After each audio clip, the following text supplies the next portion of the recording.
Okay, you guys have been, first of all, I want to say thank you. You guys have been great. You're articulate and you're very clear. But I want you to speak some more on these three issues, if you can. First of all, I am a passionate Milton Friedman capitalist, and I am violently opposed to income tax, either on businesses or people. And I want to hear what you're going to do to change our tax structure, either a VAT, a sales, a flat, or a fee-based system. This is so important. We're so stupid with the way we destroy our businesses, we destroy ourselves with the way we tax and regulate and all that other stuff. I am a passionate nuclear energy advocate. I want to hear what you're going to do to help mining and oil and nuclear and all this other stuff, and the food and the farmers and the ranchers. And the last thing was, the corruption in New Mexico. Do you realize that the retiring special agent in charge of the Albuquerque FBI office said last year, I forget his name, that New Mexico is the most corrupt state in the union? And when you compare us to California and Illinois, that says a lot. If we could find an honest judge in New Mexico, I'd like for you to point him out. Okay, what do you we're think?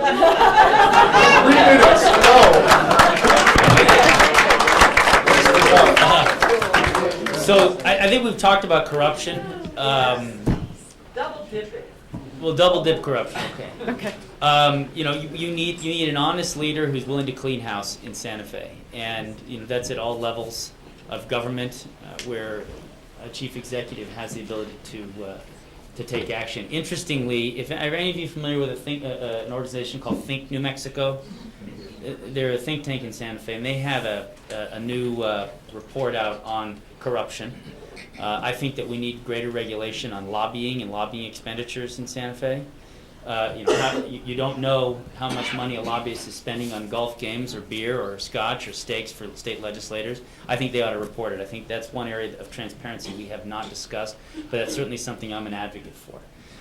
Nuclear, I've already mentioned that I'm a big fan of nuclear energy. We have mining in the state. We have enrichment, soon to be enrichment.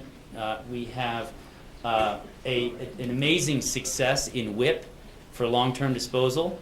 And I think that we need to leverage that, considering that nothing's ever going to happen in Nevada as long as Harry Reid has anything to do with it. But we have it here. It's worked. Sorry? And I quite honestly think we ought to consider power generation here as well. There's no reason we shouldn't be able to do it. And the only piece that's missing is turning turning the ore into yellow cake, which is done, I think, in Metropolis, Illinois. We ought to be able to have all of it here. And from a tax perspective, I'm open to anything. I worked for Steve Forbes when he ran for president, and Steve was a huge advocate of a flat tax.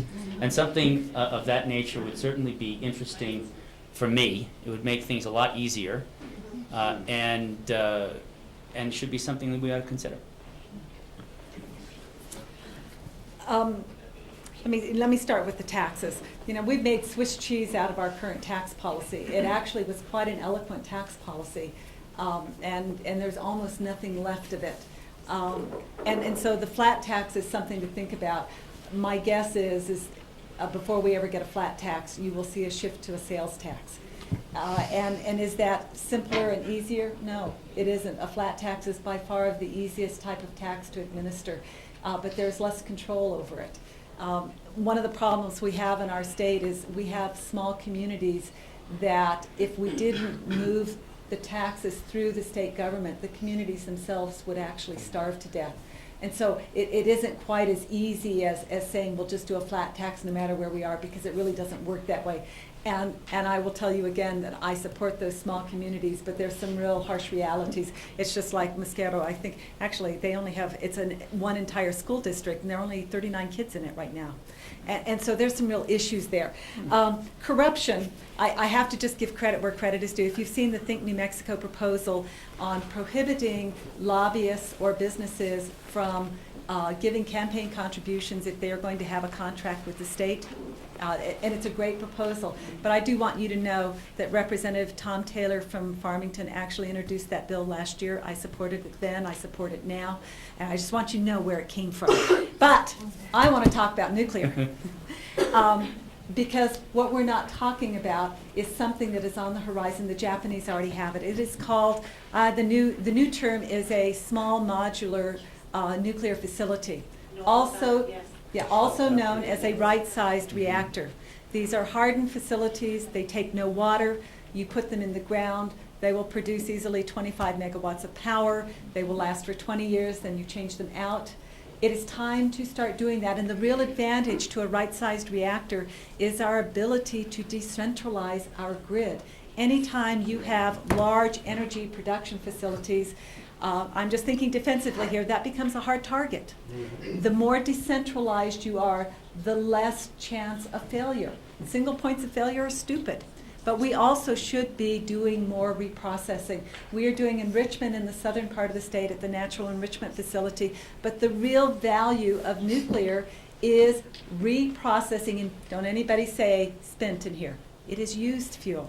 We need to reuse it. The technology is there. We have to have the will to do it, but we in this state, more than anybody else, have the ability to do that. And while I'm on nuclear, we should be producing medical isotopes in this state. We should have 3 facilities up today, right now, because we're losing 35% of our capacity for medical isotopes this year, and that's Canada. We only produce 5% of the medical isotopes used in this country. Now who's dependent? It ain't oil, it's medicine, it's us.